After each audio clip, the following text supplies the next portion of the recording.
satu kali kan Mas Ayu, di mana di sini Kak Iren punya nanti 2 batch. Jadi 200 juta dan 100 juta seperti yang udah kita janjikan, mudah-mudahan ini menyelesaikan masalah. Pertandingan abad ini loh, Livi. Pertandingan yang paling viral dari awal tahun. Iya, penontonnya 1 juta lebih live streaming. Itu aku rasa salah satu yang terbanyak selama ini. Tapi aku nggak fokus sama penonton, aku fokus sama duitnya cuy. 200 juta, 200 juta. 200 juta untuk Iren, 100 juta untuk Pak Dadang, beratus-ratus juta untuk Deddy Kobuzer. Tapi itu emang, itu kita ngomongin soal skala profesional. Karena kan bagaimanapun Mbak Iren ini kan Grandmaster Woman kan. Betul sih, betul, Jadi betul. memang dia udah pantas lah. Tapi memang pemenangnya tetap intinya Deddy Kobuzer kan. Tetap lah, revenue, sponsor, tetap aja yang paling banyak mah Deddy Kobuzer. Tapi seru banget ya. Itu kalau ngelihat Mbak Iren kemarin tanding catur tuh kayak gue banget mikirin beban hidup cuy. Makanya banyak Serius meme-nya, banget ya? banyak meme-nya tersebar di internet itu kayak bilang apa-apa gitu yang berkaitan sama permasalahan hidup. Mbak Apa tuh? Irennya udah ada. Sudah ada? Ada dong. Kita panggil dulu Kita dong. panggil dulu. Ini ada Mbak Iren Sukandar, Woman Grandmaster Indonesia. Selamat malam Mbak Iren. Halo Mbak Iren. Halo ya. Ada halo juga semuanya yang di Mas studio. Wisnu Nugroho alias Mas Inu. Ini pemimpin redaksi Kompas.com. Mas Yoi. Inu, selamat malam. Halo Mas Inu. Halo, selamat malam. Nah, yang gak ketinggalan nih dari Kompasiana, ini Mas Tito Adam, nih sosial media spesialis yang juga Kompasianer, Mas Tito. Halo. Wah, ini tiga-tiganya expert di bidangnya masing-masing. Kita mau ngomongin apa, Liv? Mau ngomongin dari Mbak Iren dulu dong. Mbak Oke. Iren, kemarin pasca pertandingan udah bawa pulang 200 juta nih ke rumah. Gimana, masih rame nggak medsosnya? Wah, ramai sekali, tapi memang peralihan medsosnya ini sangat ini sekali ya, Mbak ya, berubah ya. Jadi dalam 2 minggu belakangan ini yang awalnya netizen itu kepo ya, kepo nanyain Mbak Iren tanggapannya sebagai pecatur expert bagaimana gitu. Terus saya nggak mau kasih tanggapan.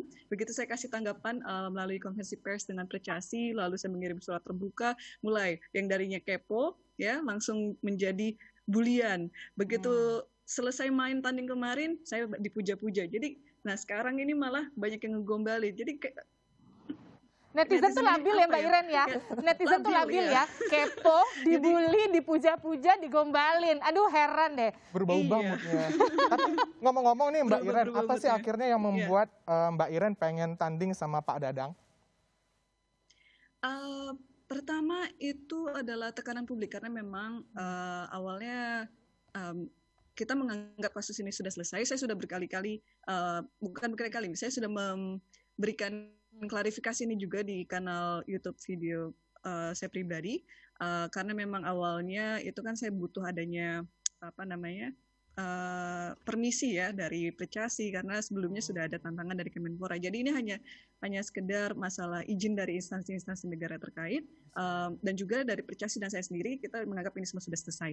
Jadi ini yang sebenarnya kita semua bingung ya. Jadi permasalahannya awalnya adalah Dewa Kipas dengan Gotham Chess ya, tapi saya datang ke podcast Deddy Kobuzer waktu itu untuk memberi data dan fakta yang ada, justru publik malah ingin saya yang bertanding. Itu jadi begitu terakhir ini saya pikir, aduh, ini kok turn out of the event-nya kok seperti ini ya, benar-benar nggak disangka. Oke, ini aku mau ke Mas Ino. Mas Ino, kan kalau kita ngomongin apa yang terjadi antara, kita bilangnya apa ya, Dewa Kipas versus Mbak Iren, ini kan ibaratnya kayak kita ngelihat tekanan media yang emang pressure-nya gede banget sampai akhirnya terjadilah pertandingan kemarin yang viralnya luar biasa. Parah. Tapi kan biasanya kalau kita bicara tekanan media, ini kan urusannya media mainstream nih, media-media kayak kita nih Mas Ino, pers. Tapi ini kayaknya udah diambil alih sama medsos. Gimana tuh Mas Ino? Ya, kita bicara dari data dulu ya. Populasi kita 275 juta dan dari 275 juta itu pengguna internetnya itu 310 juta. Artinya melebihi jumlah penduduknya. Artinya satu orang bisa pakai 2 atau 3 gadget bahkan. Dari 310 juta itu 61% itu menggunakannya untuk media sosial.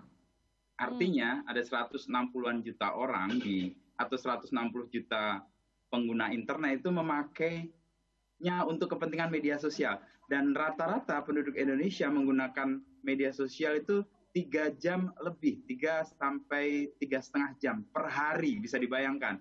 Artinya memang keriuhannya di situ.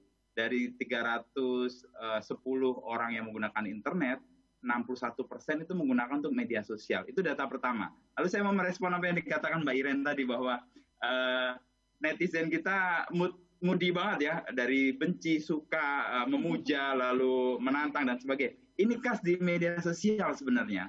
Ada fenomena di mana kita mudah jatuh cinta, mudah membenci dalam waktu yang bersamaan sekaligus. Bimbang ya, bipolar kali ya. Nah itu kenapa tuh Mas Ino, kok bisa gitu Mas Ino? Memang karakternya begitu? Karena cerapannya kan instan banget, jadi orang nggak perlu mencerna terlalu panjang. Ini khasnya media sosial, beda dengan media-media mainstream. Media mainstream itu punya ruang untuk di mana berita itu diolah, berita itu diendapkan, berita itu baru diberitakan. Kalau media sosial kan orang mau ngomong apa aja yang muncul spontan itu muncul begitu aja, dan ini memicu juga respon, atau bukan respon, saya menyebutnya reaksi spontan dari orang juga, sehingga reaksinya juga ketika ada orang yang mengharu biru dia terharu, ada orang yang marah-marah dia ikut membenci. Ini reaksi yang sangat spontan di media sosial. Oh, ini antara reaksi yang spontan atau ikatan kekeluargaan sesama netizen itu luar biasa ya. Tapi aku rasa kenapa orang-orang begitu berani untuk frontal ngomong ABCDE di internet itu memang karena ada unsur anonimus. Oke. Itulah dia fungsinya fake account, Livi. Tapi ngomong-ngomong nih, kalau bicara soal kekuatan media sosial nih, Mas Tito nih punya artikelnya yang di-post di Kompasiana. Ini aku mau munculin dulu biar kita bisa sama-sama baca. Ini judulnya mengukur kekuatan netizen Indonesia berdasarkan data digital di 2021. Emang faktanya gimana Mas Tito? Jadi data digital 2021 ini dari data We Are Social, Hootsuite, GUI, dan lembaga digital lain yang memberikan data jika beberapa yang sudah disampaikan sama Mas Wisnu tadi. Jadi pengguna internet di Indonesia itu sebenarnya kalau dari data Hootsuite-nya sendiri itu ada sekitar 202,6 juta pengguna internet. Nah, kalau sosial media yang disampaikan Mas Wisnu tadi itu kan sekitar 3 jam 14 menit tepatnya. Kalau di pengguna internet itu bahkan sampai 8 jam lebih. Jadi sepertiga kehidupan kita itu digunakan, masyarakat Indonesia itu digunakan untuk bermain internet. Seperti itu. Oh, tapi Mas Tito dari 8 sampai 9 jam lebih tadi ya, user internet itu main internet, main gadget, main medsos kayak gitu. Emang mereka itu mostly itu komentar topik apa sih, atau memang acak aja itu, random aja gitu komen-komennya? Kalau saya sendiri ketika melihat di sosial media itu memang random sih.